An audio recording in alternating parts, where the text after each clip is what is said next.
Assalamualaikum warahmatullahi wabarakatuh. Berjumpa kembali dengan Friendly Subristian Channel yang selalu memberikan informasi terbaru terkait dunia ASN, baik itu PNS maupun P3K, dan berita-berita terkini yang ada di negara Indonesia. Pada kesempatan hari ini, saya akan menyampaikan terkait jawaban dari pemerintah, baik itu Menpan RB maupun BKN terkait untuk percepatan pengangkatan tenaga honorer R2 maupun R3 dengan Komisi 2 DPR RI. Jadi kita nanti akan menyimak secara bersama jawaban dari pemerintah terkait untuk percepatan pengangkatan tenaga honorer. Bagi teman-teman yang baru mengetahui channel Friendly Subristian, mohon dukungannya dengan cara memberikan subscribe, like, dan tulis tanggapan di kolom komentar. Saya ucapkan terima kasih banyak kepada teman-teman semuanya yang sudah memberikan subscribe. Semoga teman-teman selalu diberikan kesehatan, kemudahan, dan kelancaran dalam menjalankan aktivitas sehari-hari. Amin ya robbal alamin. Kita langsung masuk saja ke videonya seperti apa. Baik, terima kasih pimpinan. Saya akan menjawab. Beliau adalah Bu Menpan RB, yaitu Ibu Rini. Beliau akan menjawab seluruh pertanyaan-pertanyaan yang sudah disampaikan oleh seluruh anggota Komisi 2 DPR RI, bagi itu terkait untuk permasalahan untuk pemindahan ASN ke IKN. Yang kedua terkait untuk percepatan pengangkatan tenaga honorer R2 maupun R3. Kita simak baik-baik videonya seperti apa. Organisasi sudah selesai semuanya 100%. Jadi sekarang tinggal pengisian orangnya. Pengisian orangnya itu sudah sekitar 83%. Mengapa masih belum 100%? Karena para menteri masih menunggu mendapatkan orang-orang yang tepat. Jadi ada beberapa, tapi kita kasih waktu sampai Desember untuk pengisian. Begitu kemarin kita kasih waktu sampai bulan April, tapi kemudian sampai bulan Maret, tapi kemudian kami diminta untuk memperpanjang sampai bulan Desember. Jadi ini masih berlangsung dan sisanya itu masih PLT begitu ya di kementerian. Jadi sudah dilakukan. Kemudian juga ada pertanyaan kaitannya dengan masalah KASN. Ini KASN itu kan tidak melihatnya bukan karena lembaganya yang dibubarkan, tapi fungsi-fungsi itu masih tetap dilaksanakan. Jadi memang kita saat ini juga untuk yang KASN fungsi itu berdasarkan Undang-Undang Nomor 20 itu sudah terbagi ke Kemenpan RB maupun BKN. Jadi fungsi kebijakannya ada di Kemenpan RB, pelaksanaannya itu dilaksanakan oleh BKN, dan pengawasan itu bagaimana pelaporan dan sebagainya itu sudah dilakukan secara digital. Nanti Pak Kepala BKN bisa melaksanakan bagaimana tahapan-tahapannya juga sudah dilaksanakan. Artinya yang diutamakan ini adalah bagaimana fungsi daripada pengawasan sistem merit, karena KASN itu melakukan pengawasan sistem merit. Ini bukan melakukan pengawasan seperti pengawasan untuk jaksaan, mengawasi jaksa dan sebagainya. Yang diawasi adalah sistem meritnya begitu. Nah, selanjutnya kaitannya dengan IKN. Jadi secara umum sebetulnya yang tadi saya sampaikan itu adalah roadmap yang sudah kami persiapkan sejak terbitnya undang-undang mengenai IKN. Jadi kami sudah diskusi banyak dengan OIKN tentunya mengenai pemindahan. Bahkan kami juga sudah mengkoordinasikan seluruh kementerian negara pada kabinet sebelumnya, kementerian dan lembaga pada kabinet sebelumnya, dan mereka juga sudah menyetorkan nama. Jadi sebetulnya yang mengkoordinasikan untuk pemindahan ini adalah Bappenas. Jadi kami hanya posisi dari pemindahan ASN saja. Nanti hal-hal yang lain-lainnya itu Bappenas, termasuk Perpres pemindahan, karena inisiator daripada undang-undang ini adalah Bappenas. Nah, jadi mungkin barangkali perlu juga menghadirkan Bappenas untuk ini. Nah, jadi kami sudah menyiapkan untuk yang pemindahan para pegawai untuk ASN pada posisi yang tadi begitu. Dan ini kita lakukan tentunya dengan memperhatikan, kita lakukan penapisan. Mengapa tadi saya sampaikan perlu dilakukan penapisan-penapisan ini?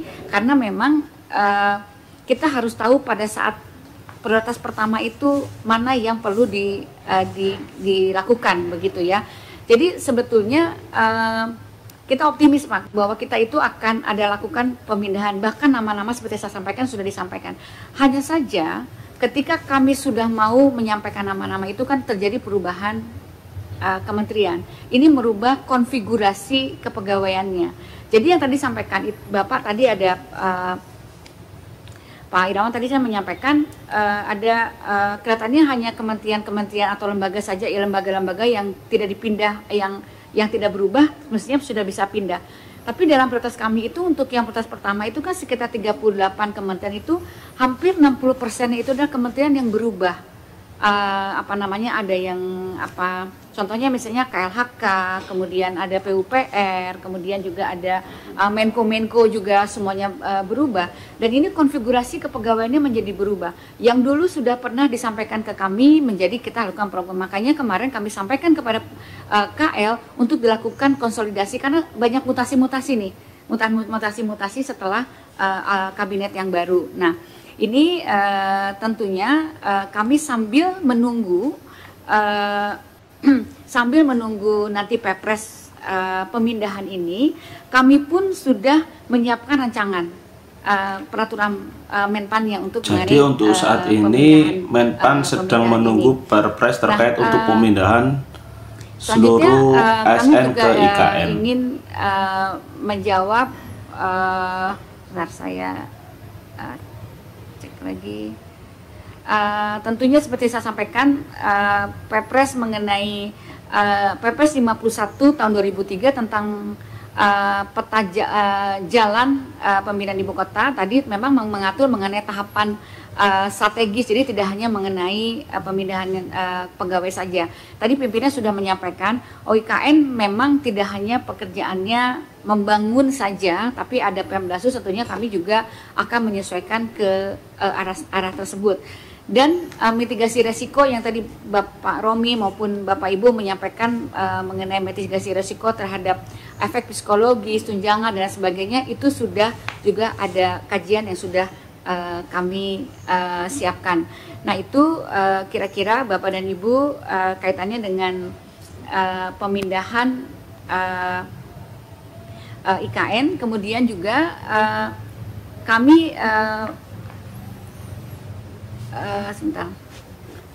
terhadap dampak sosial tentunya tadi saya sampaikan sesuai dengan kondisi ASN, dan kami juga sudah siapkan juga mekanisme terkait dengan penyediaan insentif yang baru akan berpindah. Waktu itu sudah kita siapkan juga mengenai masalah insentifnya. Insentif ini termasuk tunjangan insentif untuk perumahannya, ruang pemindahannya, dan lain-lain begitu. Dan kami memang akan berkonsolidasi lagi karena kesiapan kantornya dulu kan Kemenko-nya ada. Jadi untuk seluruh ASN tentunya kan kami juga harus dikonsolidasikan. Kemudian akan pindah ke IKN akan mendapatkan beberapa intensi yang akan diberikan oleh pemerintah. Kepegawaiannya terlebih dahulu karena kementerian dan lembaga kemarin masih fokus kepada konsolidasi kelembagaan tata kelola, dan ini mudah-mudahan setelah ini kita bisa langsung bergerak lagi untuk melakukan analisis. Kami harus mengulang lagi begitu ya, analisis dari awal. Kemudian setelah kaitannya dengan transformasi digital, transformasi digital ini kan kita melihat bahwa transformasi digital itu merupakan transformasi digital yang bersifat nasional. Kemenpan RB tentunya tidak bisa aplikasi sampai ke desa begitu ya. Jadi kita melihatnya sebagai pelaksanaan transformasi yang dilakukan secara lintas sektor. Yang menjadi transformasi yang saya sampaikan tadi di dalam paparan adalah tentunya bagaimana mengenai keterpaduan layanan untuk masyarakat. Itu menjadi lebih penting. Oleh karena itu tentunya tadi seperti saya sampaikan, untuk transformasi digital tidak bisa dilakukan sendiri karena Menpan hanya menyiapkan mengenai masalah konsolidasi atau tata kelola bisnis proses, bagaimana layanan sampai ke pemerintah, sampai ke masyarakat. Dan untuk itu seperti yang sudah kami sampaikan beberapa waktu pertanyaannya Pak Aziz waktu pertemuan yang sebelumnya, kami sudah menyiapkan dashboard atau aplikasi umum begitu ya, yang kita namakan sebagai yang dilaksanakan oleh yang digital. Ada 3 aplikasi yang sudah kita siapkan, yaitu Inapas untuk digitalisasi IKD-nya yang dilakukan oleh Kementerian Dalam Negeri, kemudian Inaku untuk pelayanan personal begitu, Kemudian Inagov itu untuk layanan government to government-nya. Gitu. Ini sudah kita siapkan aplikasi umumnya. Jadi memang betul bahwa untuk aplikasi ini kita lakukan secara menyeluruh agar terjadi keterpaduan layanan, terintegrasi layanannya. Jadi nanti kita akan menggunakan aplikasi-aplikasi umum karena memang kami waktu pertama kali menyusun konsep ini memang lebih dari 16 triliun penggunaan aplikasi yang ada di daerah, jadi pemborosan sekitar 16 triliun ya pada tahun 2018. Nah ini sekarang kita sudah mulai mengkonsolidasikan, dan ini kita sudah ada pengaturannya di dalam Perpres 95 tahun 2018, termasuk peraturan-peraturan turunannya, dan kami tentunya sudah ada beberapa kebijakan di dalam mengatur digitalisasi ini. Pertama tentunya menggunakan prinsip keterpaduan di dalam pelaksanaan kebijakan pemerintah digital, termasuk di dalamnya adalah bagaimana melakukan portal nasional ini secara lebih komprehensif. Dan selanjutnya Bapak dan Ibu, pertanyaan kaitannya dengan masalah honorer, tenaga honorer, nanti mungkin P3K, nanti Pak Kepala BKN akan menyampaikan progres sampai saat ini, dan tentunya kami akan tetap punya komitmen untuk menyelesaikan untuk CPNS itu di bulan Juni dan P3K di bulan Oktober.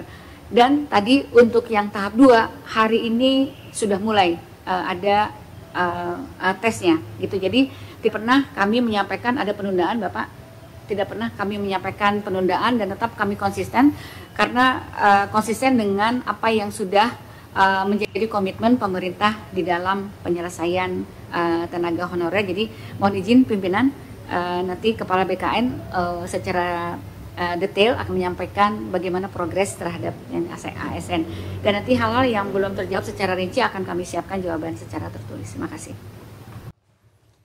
Jadi sesuai yang telah disampaikan oleh Ibu Menpan RB, yaitu Ibu Rini, ada beberapa poin yang beliau sampaikan. Ini admin mencatat ada 6 poin yang beliau sampaikan. Yang pertama terkait untuk progres pembangunan IKN.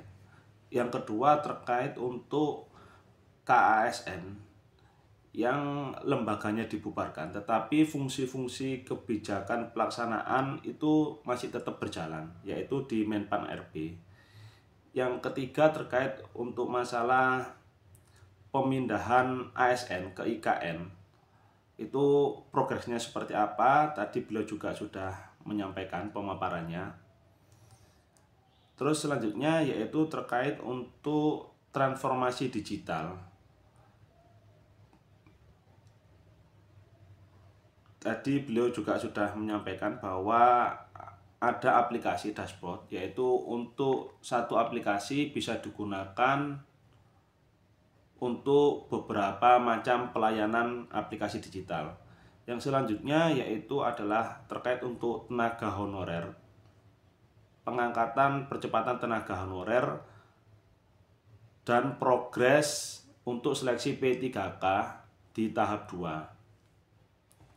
Jadi memang untuk terkait pengangkatan tenaga honorer itu untuk jumlah formasi sebenarnya usulannya itu dari daerah masing-masing yang akan diusulkan ke Menpan RB.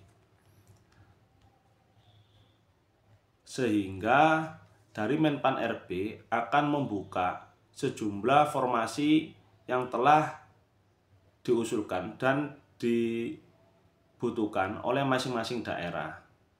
Kita doakan semoga teman-teman yang tes di tahap 2 ini diberikan kemudahan dan kelancaran dan bisa segera diangkat menjadi P3K.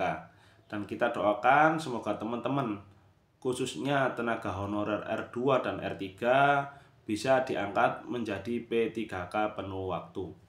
Demikian informasi yang bisa saya sampaikan. Mohon dukungannya dengan cara memberikan subscribe, like, dan tulis tanggapan di kolom komentar. Ada kurang lebihnya, saya mohon maaf yang besar-besarnya. Saya akhiri, wassalamualaikum warahmatullahi wabarakatuh.